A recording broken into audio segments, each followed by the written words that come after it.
чувство кое се гледа. 20 години присутен во вашите домови.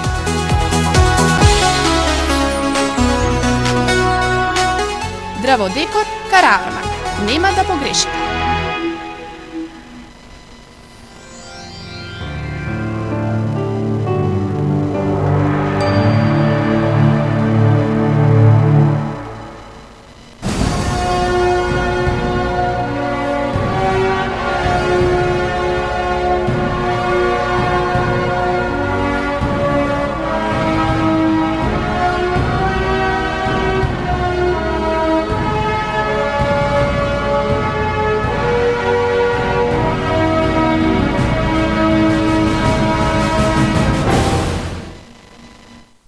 Добро вечер, почитувани гледачи. Агора, политички магазин на телевизија Ирис, јас им поставам прашање на оние кои имаат ставови и нудат решение за она што кане се појавува како успех или како проблем. Сеедно, мора да се разреши. И на успехот треба да се гледа како нешто од во овој момент, ништо не е трајно, но и на проблемите не смее да се гледа како да се трајни, туку да се нудат решенија. На светот е познато дека во кампањите се нудат програми. Она што според моето видување досега како не изгледа кампањата председателската, па и почетокот на парламентарната кампања, е дека можеби за прв пат се содруваат програми. Можеби реков, секој од нас има право на собствено видување на тоа.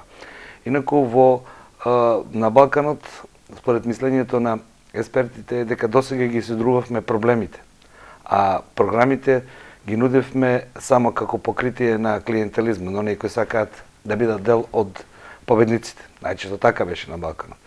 Но доаѓаат и некои други времења. Нашиот народ е таков каков што е.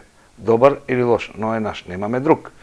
И нашиот народ, за моje мислење, е дека тој е исклучително мудар народ.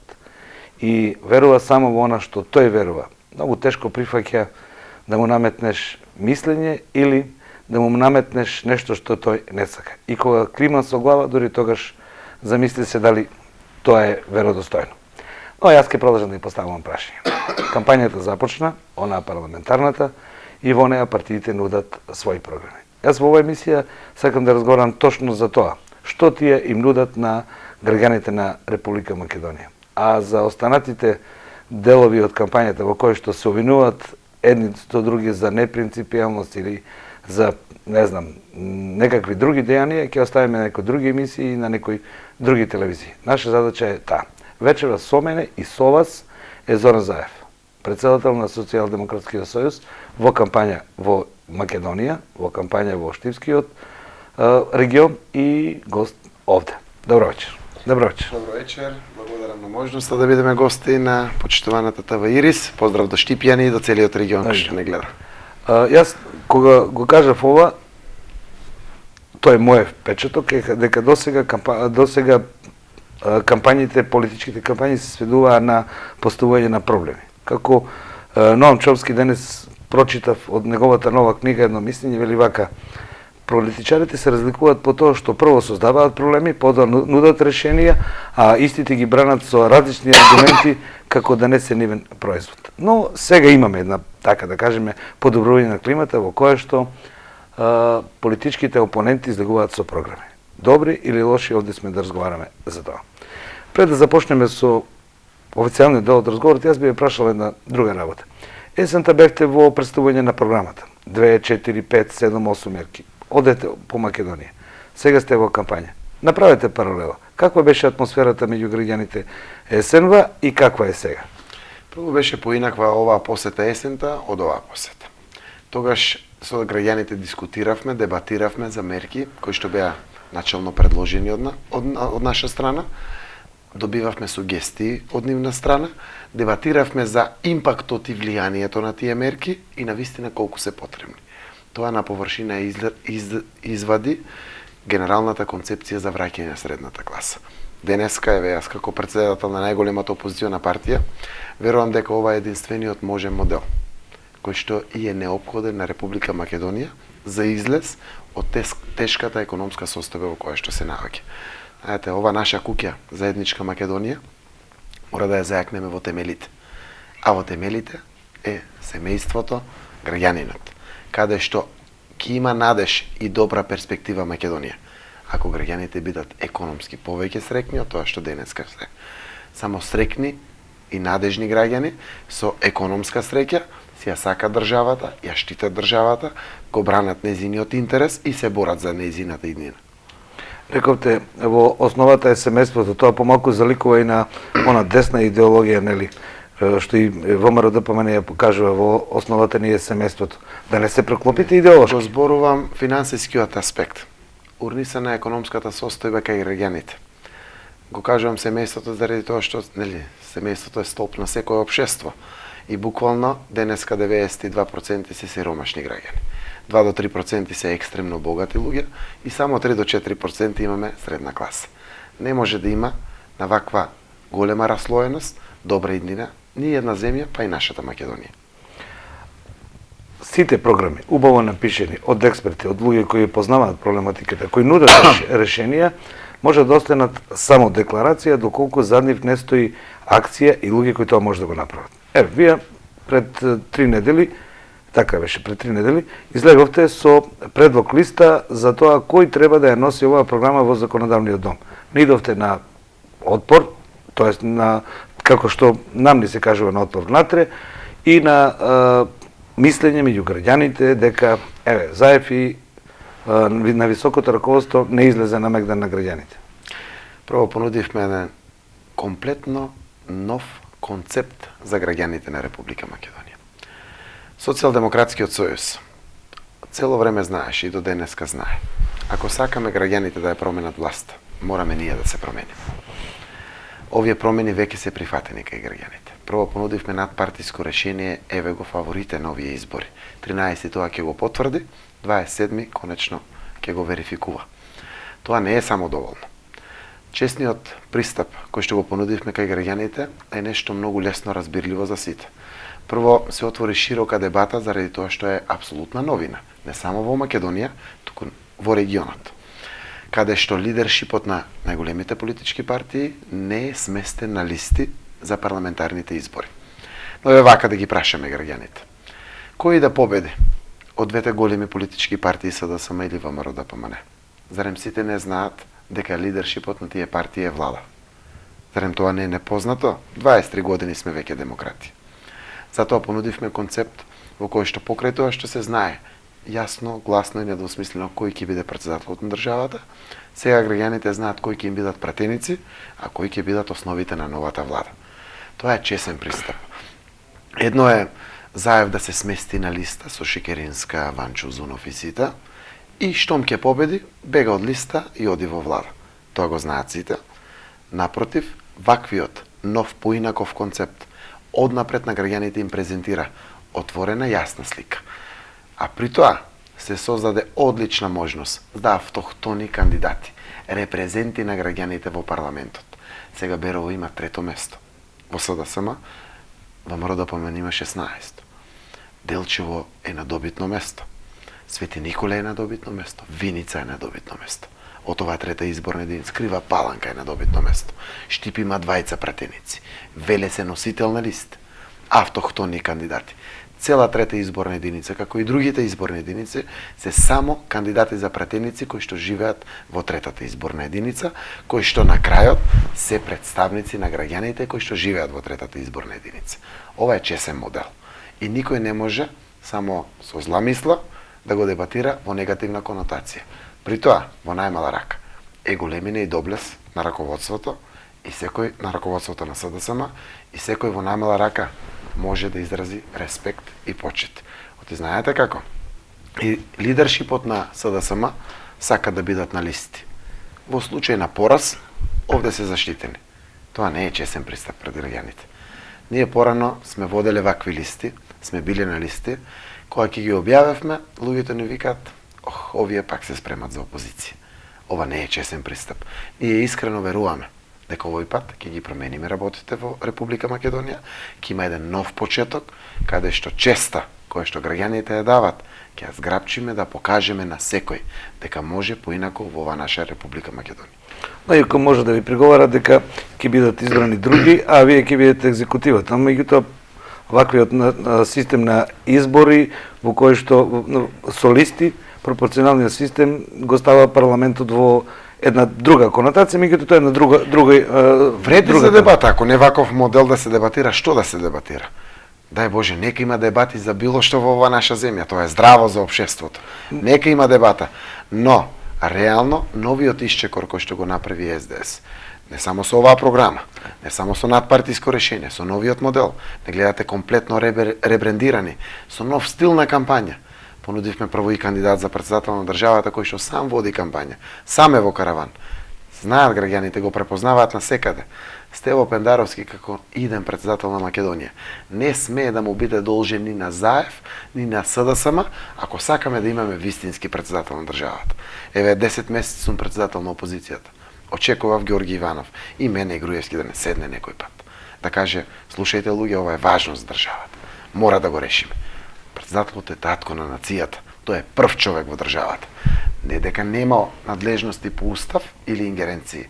Кој може да му каже не на претседателот на државата? Ако сака да застане во заштита на обесправените, на сиромашните, на оние на кои што им треба заштита, тоа е кормилото, тоа е корективот во државата. Затоа ваквиот целосно нов концепт го поздравуваат граѓаните. Може би за големите политички кругови не е тоа својствено, но треба да има промени во ова наше општество, треба да има поинакви ставови, кои што секако граѓаните на крајот на избори ќе ни кажат дали тоа вредат, дали за нив се препознатливи и добри, или се напротив лоши и непрепознатливи. Господин Заев, кога сме веќе кај претседателската кампања, пред некој ден излезе и нешто што, јас како новинар и моите соработници и граѓани го коментираме како промена на правниот систем на Република Македонија. Јас ово го покажувам од почетокот на кампањата, овде е составен внатре е Уставот на Република Македонија. Јас овде не успеав да прочитам дека институциите на системот треба да бидат формирани врз база на консензуалност или припадност на разни етнички заедници. Го слушам овде прорешиот министер Османи, министер за здравство, рече вака: нема да биде легитимен ни еден орган доколку во него не се застапени албанците. А во Уставот не го пишува. Се введува ли нова форма во политичкото живење, или да не кажам уставно живење, ќе живееме или ние живееме во една држава, ќе се разводиме во друга, во која што, ќе ми простите да не ве навредам, ама племенските раководители ќе се сретнат во некој одморалиште и ќе ни го дизајнираат животот. Се враќаме неколку века наназад. Тама работа демократија сме. Мора да унапредуваме и да ја осовременуваме. Еве ќе ви кажем практично. Го посети Форина, Чегране, Арачиново, кај што живеат апсолутно мнозинство на албанци, ако не и 100% албанци. Знаете со кој пораки ме пречекаа? Во Македонија меѓуетнички проблеми нема, има економски проблеми. Или во Македонија соживот има, нема живот. Сите граѓани ги чувствуваат потребите и проблемите на живењето кое што го живееме. На вистина меѓуетнички проблеми се создаваат само во политичките високи кругови. Граѓаните имат своји деца, своји семејства. Сакат да градат добра иднина за своите семејства. Животот ни е еден и сите сме гости на овој свет. Се е милливо и менливо. Секој сака да го преживее подобро, а гледајќи како живеат подобро и нашите соседи, и сите како чекорат напред. Многу нормално е човечки да сакаме да чекориме напред. Заврши ова чувство на етнички поделености, на религиски поделености или слично. Целиот свет тежнее кон економски прогрес. Граѓаните на Македонија, без разлика на нивната вера или националност, очекуваат економско подобрување на животот во кој што живеат. И апсолутно, од тука доаѓаат и патриотските чувства, од тука доаѓа и љубовта кон државата и борбата за унапредување на квалитетот на живот. Само граѓани кои што државата им покажала дека води сметка за нив, се патриоти граѓани, кои што си ја сакат Македонија. Тоа не зборувам само за македонците и за албанците. Ми вика еден постар човек од Арачинова: дедо ми, татко ми, јас сум роден тука, децата ми се роде, внуците овде ми се раѓаат. Зошто мислите дека вие сакате повеќе Македонија од нас? Исто ја сакам. Исто јас ги сакам моите деца, колку што вие ги сакате вашите деца. Реално, консензуалноста во Македонија заврши. Ние можеме да тежнееме кон заеднички интереси и решенија. Но ние сме парламентарна демократија. Во парламентот се гласа со двата прста или на копчето. Мнозинството одлучува. Овде има дебати, И треба да ги има дебатите, но на крајот се одлучува. Еве вака ќе кажем. Зошто, не знам, некој раководител на нешто да не биде и од друга етничка заедница, ако тоа е природно решение, потребно решение. Стево Пендаровски, граѓаните од сите етнички заедници многу природно го прифаќаат. Не треба да им кажеме ние дали е он консензуален кандидат или не. Абе Заев, Груевски, Ахмет или Тачи има да го следат тоа што народот го мисли. Ако ние го следиме, тогаш ќе сме победници. Ако ние во нашите глави имаме своја филозофија замислена, која што е дивергентно спротивна од она што граѓаните го чувствуваат, може да се убиеме во кампањи. Што сакаме да правиме, буквално од работа да се убиеме, граѓаните си окажат своето. Овој наш народ, ние некој пат многу малку му веруваме. Вие рековте, целата мудрост има во овој наш народ. Знае и да ти клима со главата, и да ти каже отворено не, и да ти каже отворено да. Но на крајот, сега чека шансата да ти каже тоа што навистина го мисли. Так. Таму зад параванот, тој сам со Господ ќе се одлучи како мисли дека не. Така. Господине Заев, направивте програма, во програма имате цели, имате 3 столба како што видов јас, која има така мерки што би ги преземале доколку ви се даде довербата и целите што сакате да ги постигнете. Пред некој ден, не знам, следите вие веројатно колку сте зафатени со кампањата, една анализа во германскиот Der Spiegel вели вака: проблемот на Украина веќе и не е Русија или Европа, проблем е во тоа што украинците престанаа да веруваат во сопствената држава, па бараат излез, едни на запад, други на исток, трети на југ. И велат вака: интересна работа е што токму градската класа, граѓаните на големите центри излегоа на една или на друга страна да се монтуваат. Престаната е да се постои вербата во државата. Како вие, ако ви се даде добро, ќе ја вратите вербата во државата како институција? Еве вака, нашиот политички опонент вели државата пред се. Ние веруваме во нешто сосема спротивно. Ние велиме граѓаните пред се. Цела модерна Европа се бори за граѓаните. Зошто?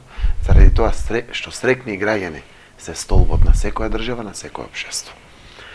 После долги години мака, сиромаштија, граѓаните ја губат љубовта кон својата земја. Некои викат, оваа наша мајка е маќа за едни, мајка за други. Многу неправедности, многу наметнати ставови, без дебата, без демократија, без право за со својот труд заработам повеќе за своето семејство. Го убива во поим она што значи љубов кон својата земја. Затоа велиме граѓаните пред се. Навистина верувам во таа филозофија дека граѓаните на Украина ја изгубија љубовта кон својата земја. Оти не Русија, свети Русија, не Европа, свети Европа не може да ја подели Украина ако граѓаните си ја сакат доволно Украина. Така и со нашата Македонија. 448.000 граѓани по Светска банка податоци ја напуштиле Македонија.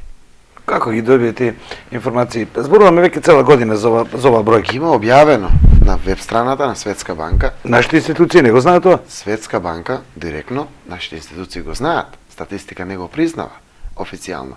Податоците кои што ги објавуваат се зачучулени, закукулени, не се отворени. Во државата мора отворено се зборува за се. Да ви напуштат 448.000 граѓани пред се млади луѓе. Најголем пораз е за било која земја, така и за нашата. Алармот мора да свети, ламбата да трепка максимално. И овде седнуваат сите лидери на сите политички партии. И проблеми од ваков калибар го решават. Ова не смее поинако. Значи, не може и покрај тоа да викаме дека е добро во државата. Одам во едно винничко село, мислам дека беше Лаково или Луково. Ми викат, бевме 950 жители во селото, сега сме 450. Прво заминаа младите, си ги зедоа дечињата, сега си зедоа и родителите да им ги гледат дечињата. Овде гледаме сега да се организираме поинако. Во школото да имаме заштеда на енергија и слично. За жал, тоа не се случува. Тоа се случува и во мојата Струмица, во подгорските села. Се случува и во Штип, се случува и во Битола, по цела Македонија. Тоа е силен аларм дека нешто не ни чини во државата. При тоа, овој модел кој што денеска го нудиме, е модел на враќање на парите назад кон граѓаните. Кои пари?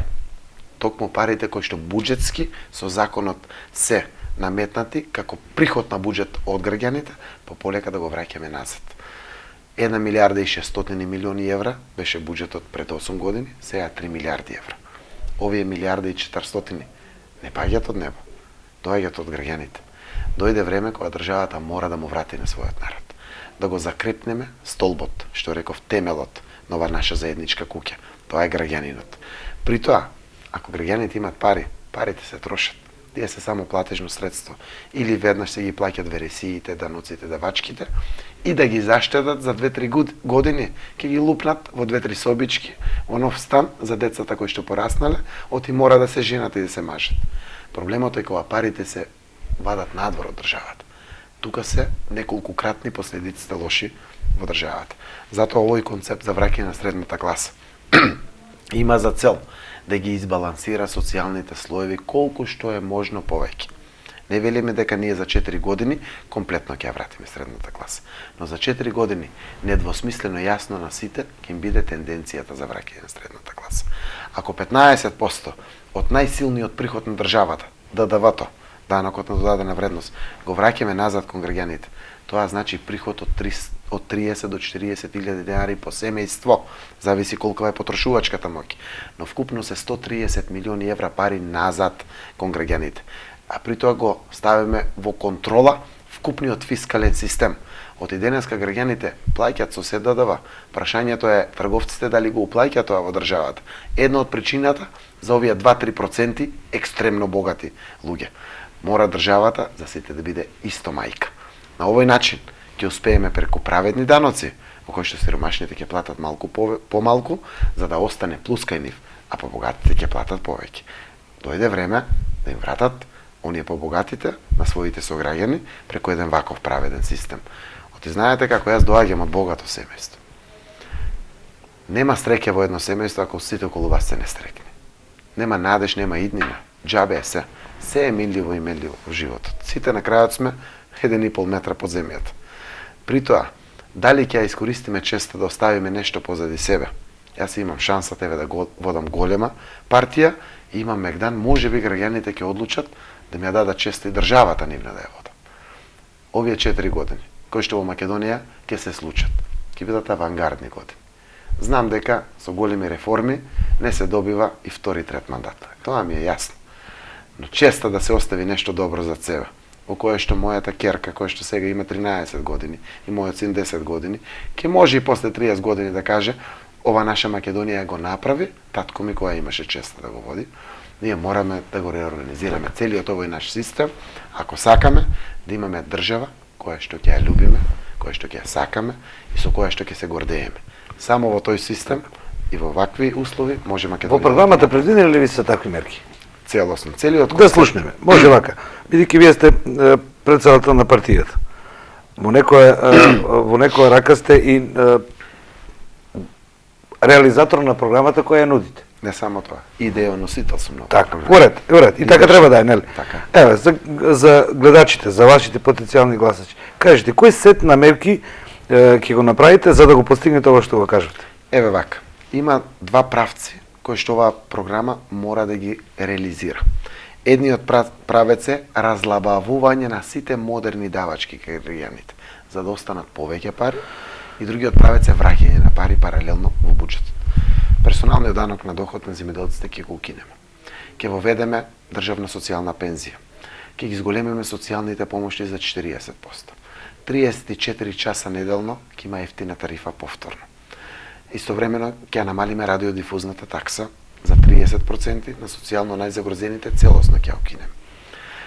Другиот сет на мерки е враќање на данок назад. Данокот на ДДВ, денеска сите го плаќаме. Уште на воздухот нема ДДВ. За се има ДДВ. Од тој ДДВ што го плаќаме на храната, на струјата, на водата, на облеката што ја купуваме, на градежните материјали дома што ги купуваме, 15% ќе го враќаме назад кон граѓаните. Ако потрошиме 10.000 денари за намирници, имаме 18.800 денари ДДВ. 15% од тие 1.800 денари се 270 денари назад кон граѓаните. Сите трошиме за се.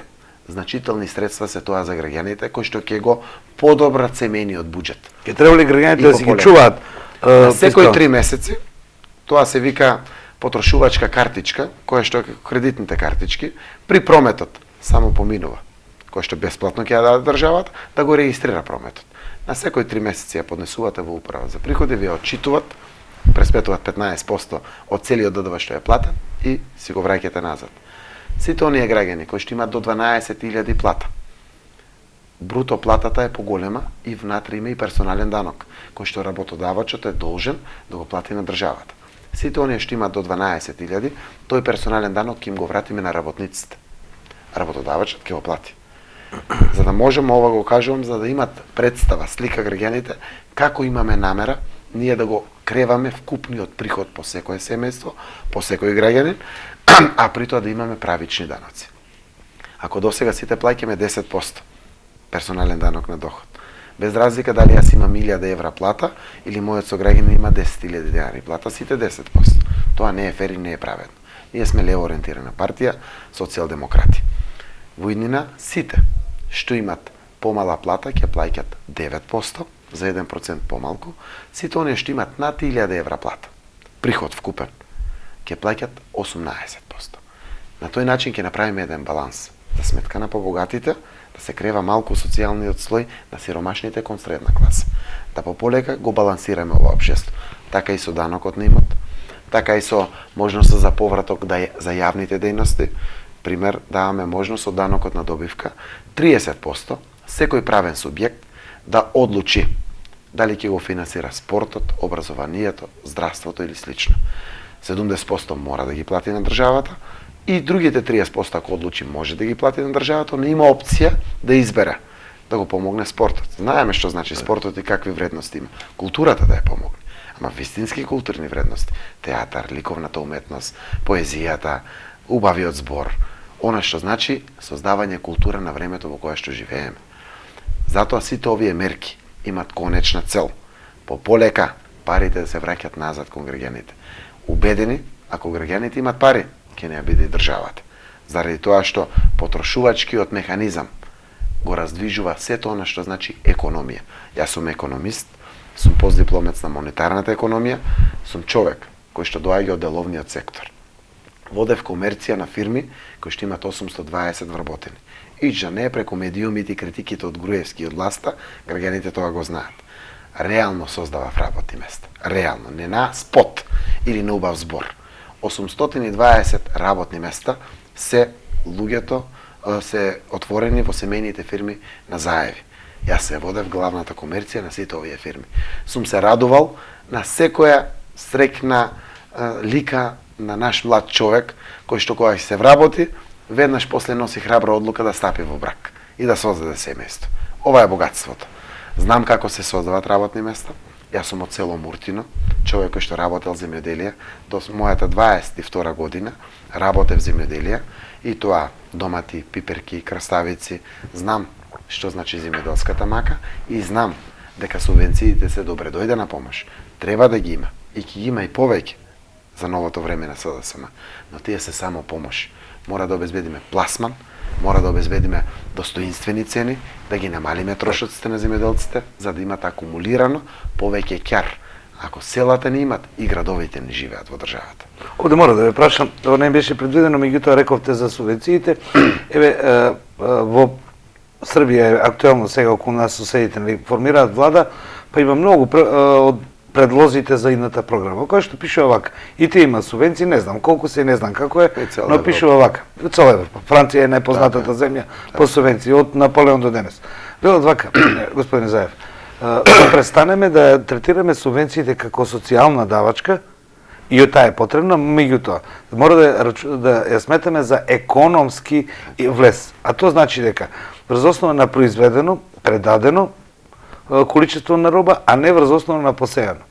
Сега има еден интересна работа. Има двојца косовственици на една парцела и заедно пријават дека се посејале.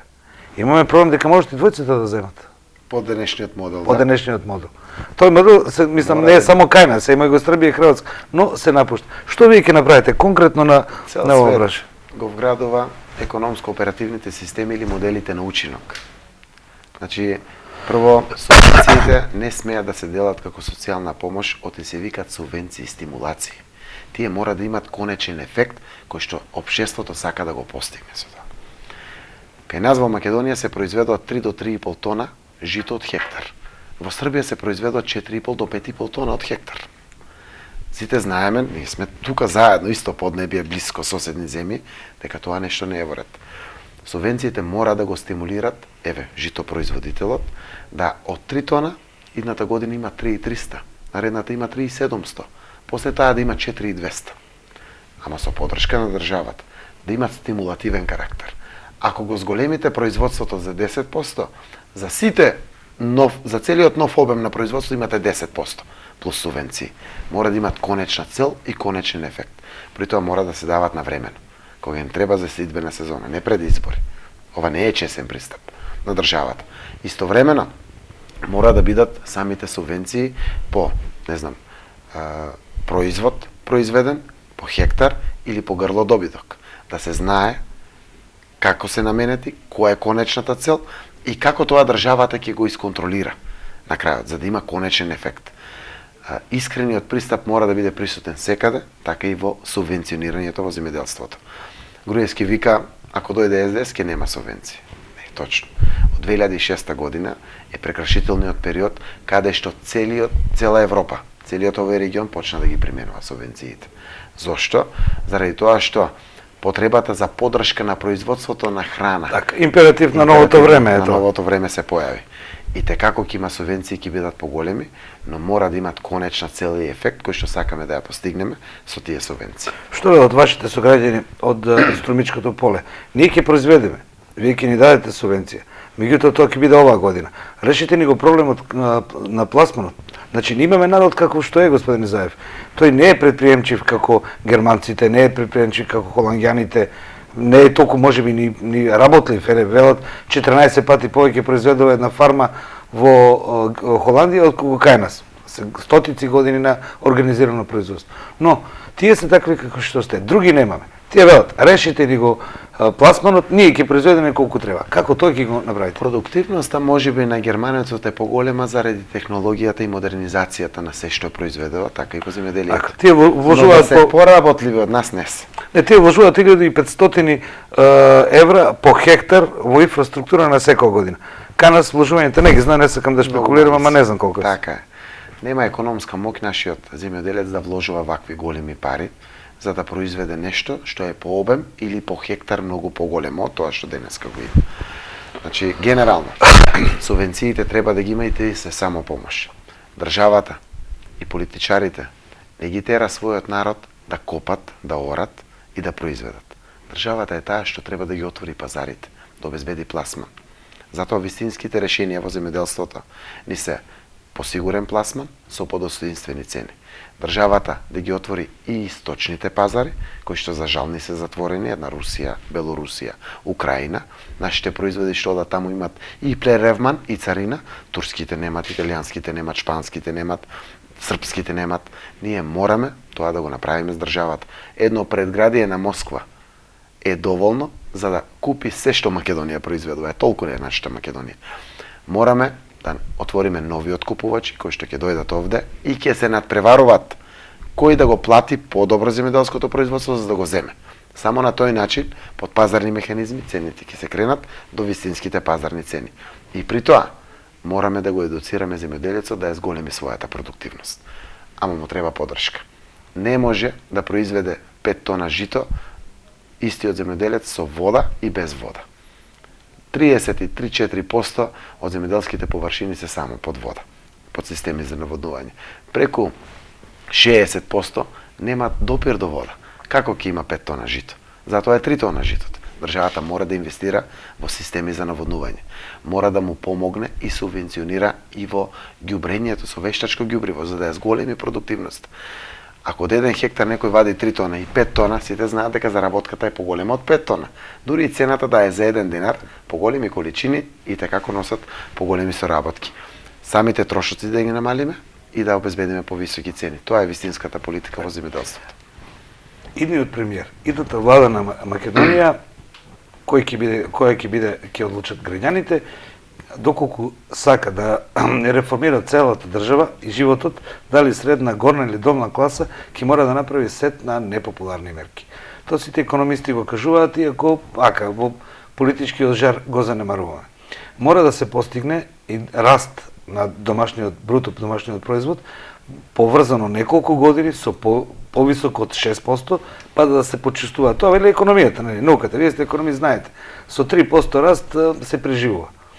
Мора да се постигне поголем раст, мора да се постигне и тоа во континуитет, за да се врати средната класа. Но овде има една друга работа. Како перпето мобиле. Мора да се влезе во структурни реформи на економијата. И јас ова прашање поставам, мислам дека и вам ви го имам поставено, на сите државни, оние кои претендираат да земат државната доверба на граѓаните. Структурата на македонската економија е таква да ние немаме повеќе од 80.000 во реалната економија. Додека тој процент во развиените економии, економиите во развој многу поголем, од 20 па Германија 34,5. Спремни ли сте да направите структурни измени во економијата која веројатно ќе ве коштат следен мандат? Немам дилема, на ова работа гледам како чест, дадена од граѓаните, 4 години да се води нашата земја.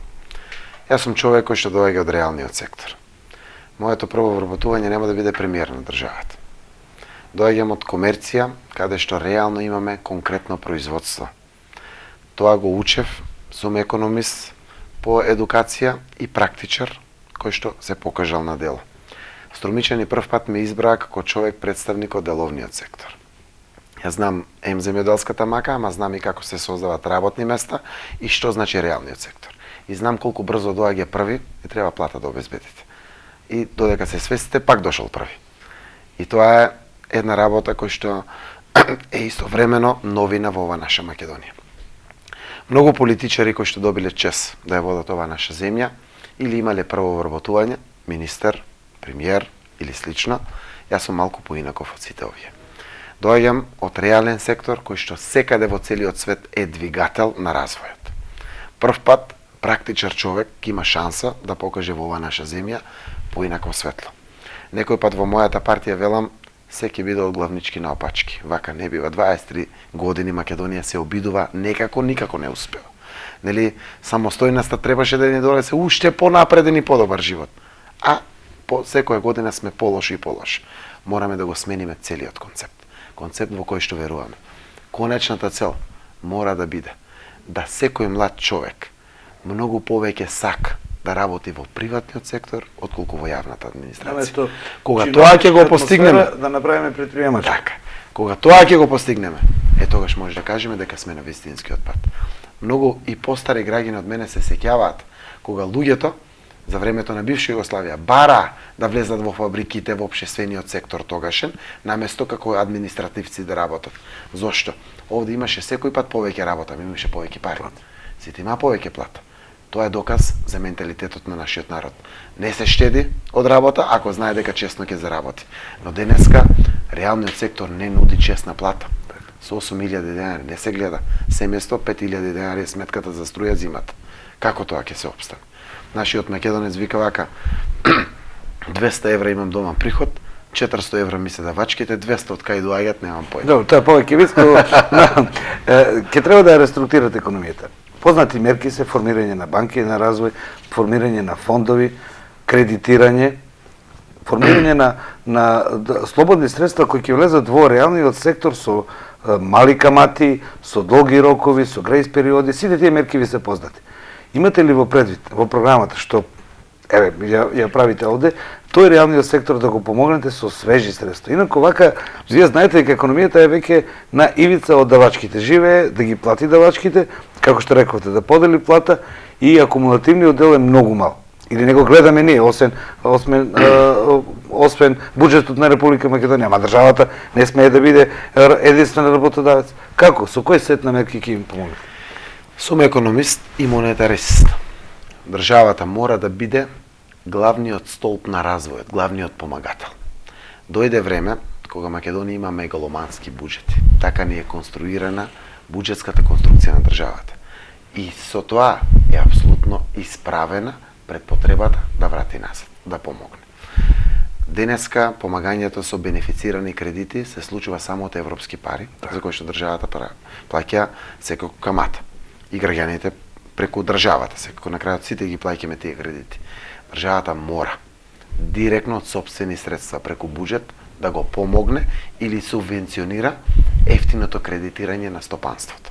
Директно да се отварат фарми од секаков карактер, и сточарски, и свињарски, и не знам, живинарски.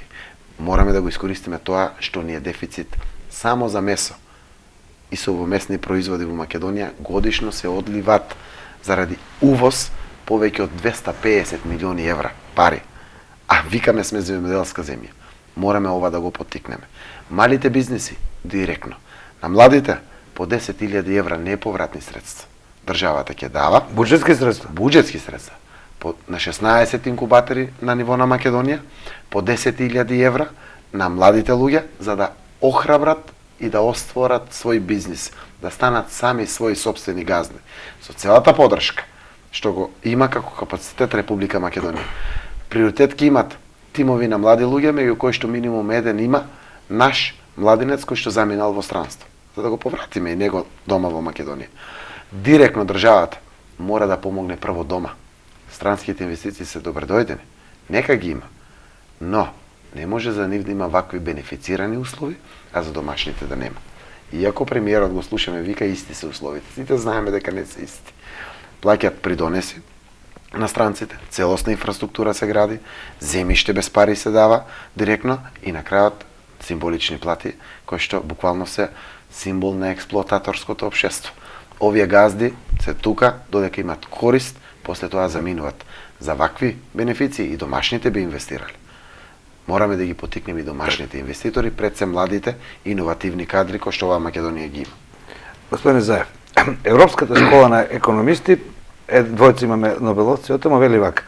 Веќе не е проблем можеби да се отвори работно место, но го треба да се отвори одржливо работно место кое ќе биде продуктивно. Израчунано е дека во Европа е потребно и 50-70.000 евра да се вложат за едно работно место кое ќе биде одржливо. Нашите економисти не знам дали имаат таква пресметка, ја само да направиме една компарација, кој ќе ги намалиш трошковите кај нас, кој ќе намалиш цената на работната сила, значи тоа ќе дојде некаде околу 30 до 40% од тие 50.000, значи некаде со 15 до 20.000 евра може да се отвори едно работно место. Во програмата која вие предложувате, рековте 10.000 евра. Има ли вакви пресметки од компаративни вредности кои што ќе донесат резултати? Да не бидат само политички флоскули. Еве доказот за тие просечни 15.000 евра по работно место се темелот на концептот кој што го нудиме за бизнис инкубаторите за младите. 10.000 евра е неповратна помош, директно од државата, но се очекува партиципација исто така која е возможна и од младите или од нивните семејства. Зошто? За да може да не ова оди во неповрат, да го болат 5.000 евра неговите, да си ги сочува, да ги оплоди. Сите заедно 15, 5-те негови и 10-те неповратни од државата. До година се стана 20, 25 да го оплодува капиталот. Кој ќе стана 30, ќе има и второ работно место. Така, и некому друг ќе обезбеди плата. Јас го гледам тоа од моите семејни фирми, како растало. Значи, вредноста на капиталот е можеби 10 милиони евра, едно 5,5 милиони евра имаме кредити и еве близу 1000 вработени, кој ќе го поделите пак 15.000 евра излегува по работно место. Случајно додовме до бројка, меѓутоа изгледа дека реално. Македонската реалност најверојатно тоа е просек на кој што ги темелиме сите овие параметри за развојни димензии. Може на развој и средна класа со зголемување на бруто домашниот производ. Бруто домашниот производ се зголемува со директни капитални инвестиции кои што имаат мултиплицирачки ефекти. Јас го кажувам примерот со гасификацијата на Струмица. Секаде. Гасификацијата на Македонија е еден од најнеопходните проекти во Македонија од многу карактери. Носи заштеда која што може да биде абсорбирана и во стопанството и кај граѓанството. Тоа е нова зголемена потрошувачка мок кај граѓаните. 230.000 евра штедиме сите школи и градинки во Струмица годишно. Сега купивме нови помагала, нови микроскопи, нови компјутери, нови опреми за физичко. Целосно возобновивме еден куп моменти, зашто заради заштедата. Општината тоа што го штеди, директно го инвестира во нова инфраструктура. Школите, парите им остануваат кај нив. Денеска се може да произведете или се може да постигнете, прашањето е колку ќе заштедите при тоа производство, колку ќе бидете економични при тоа производство. Ова го кажува. Вистинските враќања на парите од државата кон економијата мора да бидат во инфраструктури кои што имат мултиплицирачки ефекти. Гасификацијата е таква.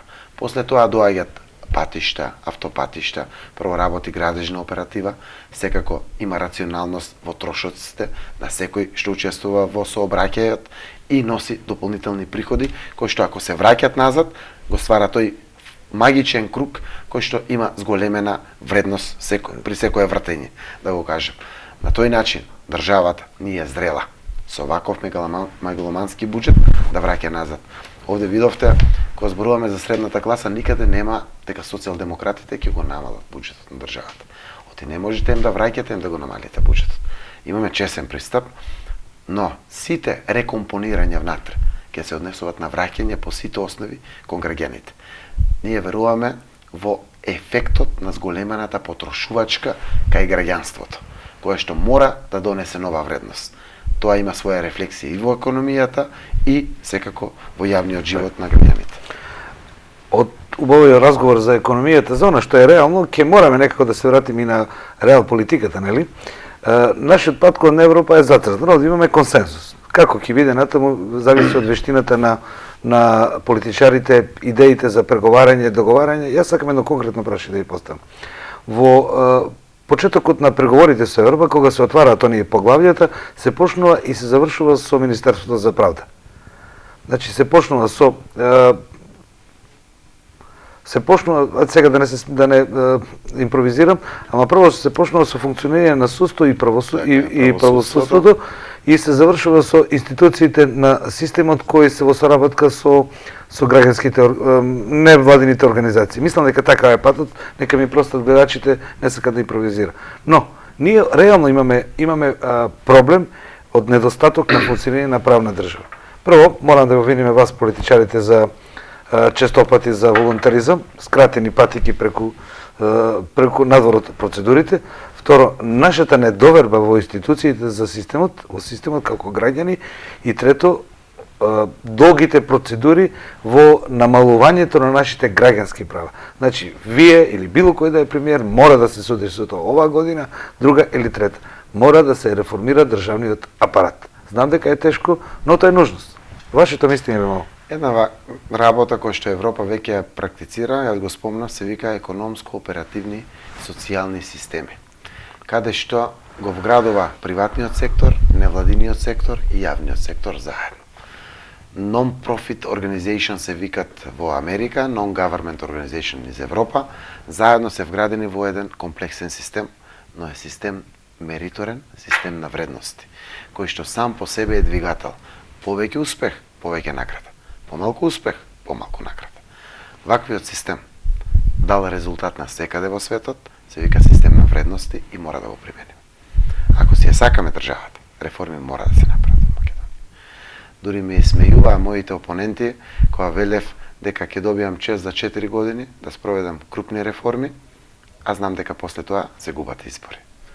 Зарем толку е трагично ако некој политичар политички загине, а зад себе остави добра иднина на својата земја. Па луѓето ги губеа животите на бојно поле за оваа наша Македонија. Така, Горан Милановиќ рече, ја не сум роден во фотелја, туку во болница. Една работа. Имам, слушате, јас зборувам отворено дека доаѓам од деловниот сектор. Мегдан за докажување имаш таму многу. Имам толку многу вработени разнолики дејности за докажување под општеството. Впрочем, имам уште 3 години мандат за градоначалник пред себе. Но нема среќа никаде. Ама иако повикуваше премиерот да поднесете оставка. Ќе ви дадам одговор на тоа прашање.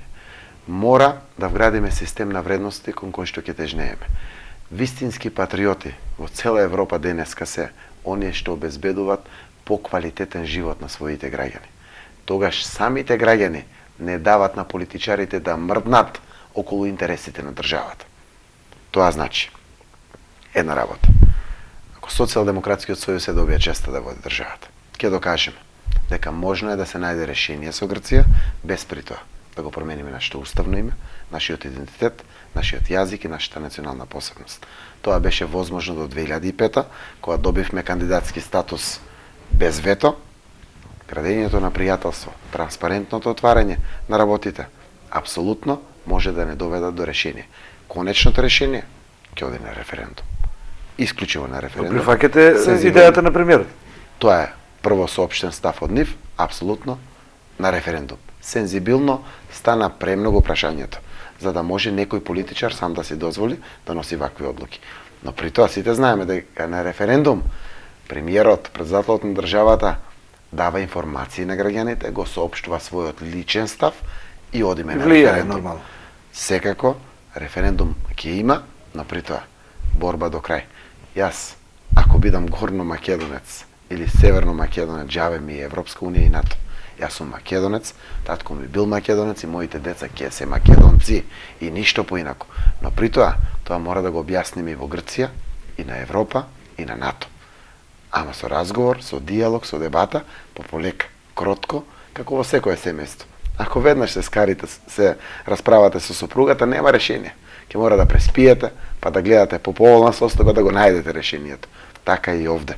Мора да има пријателство за ова работа. За граѓаните има впечаток дека тоа се одложува, дека македонските политичари немаат идеја како да го решат, бидејќи и другата страна за волја на вистината има така тврст став, ригиден став, еве се проба со меѓународно јавно право, со скриена дипломатија, ама сето тоа како за нас граѓаните да е некаде надвор. И ни се објаснува вака. Страшна работа е, тоа е многу доверливо, преговорите, меѓународните дипломатија не се содржи од јавност, туку од низа на камчиња кои се постува така натаму. Јас сепак мислам, како граѓани на Република Македонија, дека вие како политичари ќе треба од време на време и да ни кажете нешто малку повеќе, па се работи за нашата судбина. Зошто ова 10 години се држи во тајност? Еве вака, јас сум Не 10, току 20 куста. Председател на најголемата опозициона партија, не знам денеска докаде се разговорите, зашто всушност се разговара и кои се предлозите на маса. Не го знам тоа. Навистина, барав и од премиерот Груевски, нудејки се да бидам партнер во ова решавање. Охрабрувач на власт. Ние губиме избори 8 години на тоа прашање. Дали ние сме предавниците? Целосно да го охрабрам, стоејќи пред микрофоните и пред камерите. Една реченица тој, една реченица јас. Заедно да изградиме државен консензус, да ги поставиме нашите црвени линии, да знаат целиот свет докаде е дозволиво, докаде после тоа не е дозволиво.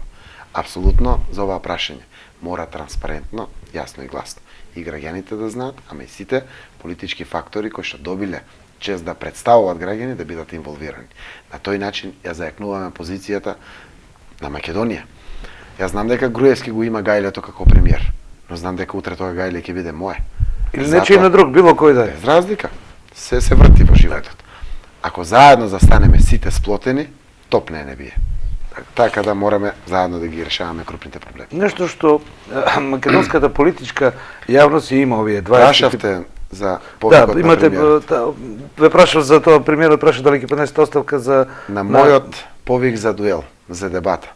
Премиерот вика вака: гледам едно мало човече кое што писка и вика по митинзите и мисли дека така се станува премиер. Еве, ако е сигурен дека ќе биде премиер, нека си даде оставка од градоначалничката позиција. Да му одговарам директно на премиерот. Прво, нека биде сигурен дека тој прв ќе знае за мојата оставка за градоначалник кога ќе направиме примопредавање на премиерската функција.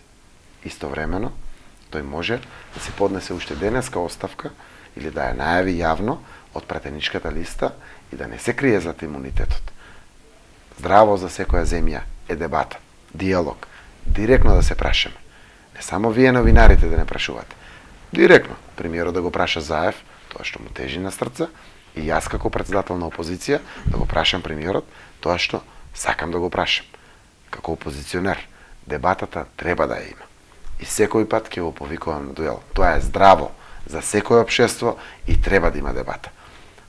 Најверојатно знае дека заминува власт, барем честа може да ја одржи и да се појави на дебата во периодот кој што е пред нас од некој 15 на ден. Кој ќе биде на власт ќе кажат граѓаните. Така е. Јас како новинар сум на страна на моите сограѓани и затоа мислам дека во нив е силата. Господин Заев, последно прашање од нашиот разговор. Македонскиот политички живот 20 и кусор години има многу нелогичности, но се расте низ демократијата, низ државата, нели? Да гледаме сликата од нашите некогашни сограѓани од Југославија. Например, во Хрватска, во Босна, во Хрватска, во Србија се редизајнира политичкиот живот.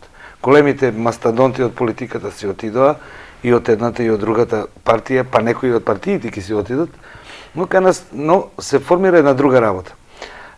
Партиите одат на проверка на изборите кај граѓаните. Така, неморално е по мене да се влезе во предизборна коалиција и да се биде 10 години припадник на 20, 30, 50, 100 души организацијска форма, никогаш да не провериш колку политички и доверливо тежиш, а да бидеш министер, заменик министер, пратеник и така натаму. Кој од политичките големи партии ќе направи рез и да каже да видиме кој има доверба, па ќе правиме постизборна коалиција или ќе го отвориме отворени листи. Ние како 24 години, добро, имавме промена уставна тамо 90-те години, нели, од мнозински поминавме во пропорционален систем. Но нели е време за проветрување на политичката сцена? Еве вака. Искрениот пристап на политичарите се гледа преку нашето однесување. Најчесто во Македонија не се отвараат листите и не на еден начин се продуцира мнозински модел, каде што сепак се листи, ама граѓаните гласат за поединецот. Така наречени отворени листи. Заради неверувањето сами во себе на лидершипот на партиите. Може да се случи Заев, Груевски, Ахмети, Тачи, да не биде избран за пратеник, туку некои негови сопартици кои што изградиле посилен кредибилитет кај своите сограѓани. Ако тоа не се промени, секако е угушена демократијата. Не е до крај изразена. Социјалдемократскиот сојуз, доколку добие мандат, како чест да ја води државата, ќе го отвори ова прашање. Сака заедно со сите политички партии да го отвори, да дебатира транспарентно, јавно, за да го наметнеме моделот, да го представиме и начелно ние да го поддржиме. Ова работа зависи од сите политички партии. Не смееме да се дозволиме да бидеме императивни заради тоа што ќе имаме чест да водиме власт. Но мора да го издебатираме и честно да одговориме на овие прашања, сите заедно, ако сакаме искрен пристап пред граѓаните, да не валоризира. Тогаш граѓанинот ќе има директна одговорност, пратеникот ќе има директна одговорност пред граѓанинот, а не пред својот лидер. Оти знае конечно одлучува граѓанинот, а не лидерот дали ќе го стави на 3-то или на 13-то место. Тоа е честен пристап. Ова како можност ќе се понуди. Го нудиме фискалниот совет како нова можност, кој што секој пат транспарентно ќе објавува секоја фискална мерка која што државата ќе ја представи или ќе ја донесе како закон, за да какво влијание има во државата независен фискален совет, кој што во многу современи земји го има. Размислуваме и дел од решенијата кои што ги има во програмата се во текот на нашиот мандат. Јавниот обвинител и директорот на антикорупцијска комисија да бидат на опозицијата или државниот ревизор. Овие три институции се главните контролори. На крајот на мандатот или на средината на мандатот или можеби на почетокот на мандатот ако е подготвено општеството да бидат предадени на опозицијата. Ако ние сме власт, тогаш имаш вистинска контрола. Тоа не значи некоја забеганост од друга страна, но е исчекор во демократијата. Да биде главен контролор оној кој што дише во врат, кој што има намера да се кажете постепено правење на демократска доверба меѓу учинителите. Апсолутно. Значи, толку ни се силни поделбите во државата. Ако ние испратиме пораката на поспокој, без страв живење, каде што власта е сервис, а не главно страшило, тогаш ќе созреат услови и за едни вакви мерки. Порано да бидеме граѓани отколку поданици. Ако сме поданици на државата, тогаш не сме граѓани, не споеви се тие. Гледат Заев и Груевски како се растрчени с државата и сега молат за гласови. Како бе тоа народот да се плаши токму од нив наредните 4 години? Не, тие има да штрепат пред народот. Ако сака да добијат. Последно прашање, разговараме скоро 1 час. Разговорот ни оди, меѓутоа последно прашање. Овде е уставот, пред мене не пишува овде дека победничката албанска партија мора да влезе во владата, но се воведе како политички, како обичај. Сега, доколку вие видите може да правите влада, Ке ви биде ли дел од владата победничката албанска партија или вие ќе си го одборите Таа е со работа? логиката. Не би биле честни ако кажеме нешто поинакво. Мора да ги почитуваме мнозинството гласачи од албанска националност, за да бидат првите со кои што ќе се направи обидот за составување на влада. Тоа е честниот пристап и тоа е пристапот... Иако е консензуалност, а не законитост. Не е консензуалност овде. Немаме значи ако мнозинството албанци одлучат за една партија, тогаш мандаторот на владата треба да ја даде шанса прво на таа партија за која што мнозинството албанци одлучиле. Ако сме преразлични, не можеме да се најдеме во средната класа и во моделитетите, тогаш сите други опции се отворени. Но честниот пристап е тој. Така да, ако мнозинството... Простите, ако успеав да ве разбирам, не само поради тоа што има најмногу гласови директно влегува во влада, туку на први на кој што ќе им понудите разговор за програмата. Така е. Ние имаме испорачено ветување овде. Ова работа има смисла ако ова има реализација, колку да кажеме, 80% минимум, да го препознаат граѓаните, да го почувствуваат тоа на своја кожа, на добро. Само тогаш има смисла ова за кое што се нудиме денеска. Само спојки заради политички интереси, порано или покасно, дават свој негативен фидбек. Нашата задача овде е да помогнеме на политичарите своите ставови и програми, да ги презентираат пред сите наши граѓани, толку како што не гледаат во овој регион, и мислам дека овде се исцрпува добрата домакинска уредувачка политика на медиумите, иако прочитав на крајот вашата програма и делови во кои се однесуваат на слобода, на некои други права, демократија, граѓански права, но за тоа некојаш во некоја друга емисија. Зашто еве и времето не одминува. Благодарам што бевте. Благодарам на можноста што ми ја окажавте како ценета телевизија и поздрав до сите гледачи кои што не следе. Благодарам уште еднаш. Поштовани гледачи, јас би ја завршил емисијава Агора и мојов разговор со господинот Зоран Заев со една констатација на повторно денес го започнав овој разговор со мислење на Ноам Чомски. Тој вели, мене не можете да ме прашувате, јас не сум најпаметниот човек на светот и затоа ќе ви цитирам едно мислење на Зигмунд Фройд, кој вели вака: зошто бараме лидери? Зошто бараме партии? Зошто бараме држави? Затоа што најчистото и најголемото чувство во човекот е тоа од дете кое му се вгроди внатре да бара заштита од татко и заштитник во закрилата на мајката. Одовде расте нашата потреба да имаме партии, да бараме закрила, зашто сме само луѓе. Луѓето се појаки само кога се граѓани, а не кога се поданици. Ова е крајот на Агора. До новата Агора, довидување.